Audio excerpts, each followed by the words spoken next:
دل تے ہاتھ رکھ سچ دس. ہر بندہ اپنے کو پوچھے کیا اے مسلمان دا مطلب ہے کہ جتھے چار بندے بہ جان دین تے تنقید کرن؟ دس ہوئے مسلمانہ میں تو کو ایک سوال کرنا.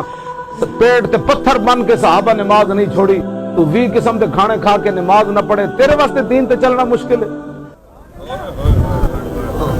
میں ایک گل سوچ کے روندا ہوں. ہاں جی, صحابہ پیٹ تے پتھر بن کے بھی نماز نہ چھوڑی, تو 20 قسم دے کھانے کھا کے تیرے واسطے دین تے چلنا مشکل ہو گیا؟ کیوں جی؟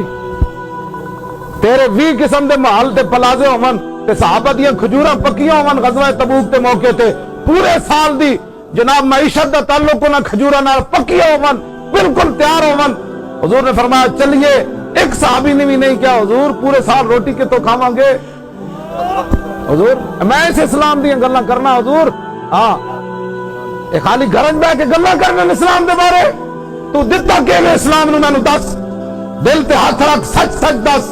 اے مسلمان دا مطلب کیا؟ روٹی کمانی, دکاناں بنانیاں, محل بنانے, پتر ویانے, پوترے ویانے, جائیداداں خریدنیاں, پھر قبر وچ وڑ جانا, اے اسلام دا مطلب ہے؟ دل تے ہاتھ رکھ سچ سچ دس. اے مسلمان دا مطلب کیا؟ عشق نبی نہیں سینے وچ, بت راز ایمان دا مطلب کیا؟ بت ہندوستانی ٹھیکا سے پھر 20 لاکھ بندے ذبح کرا کے 70,000 عورتیں ہندوؤں تے سکھاں دے حوالے کر کے تے سب تو دنیا دی وڈی ہجرت ہوئی تے مسلمان لٹے پٹے پاکستان کیوں آئے؟ اے موٹر وے بنانا ہے, اسمبلیاں چ حضور دی ختم نبوت دا ڈاکہ مارنا ہے, ممتاز نو پھٹے چڑھانا ہے, مسجدوں تے سپیکر ہونا تو اتارنا ہے, مندر جا کے بک بک کرنا ہے, سجدہ دے حافظہ تے فور شڈول لانا ہے.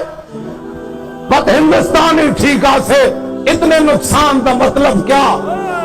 جتھے پاک نبی دی عزت نہیں, 10 مسلم پاکستان دا مطلب کیا؟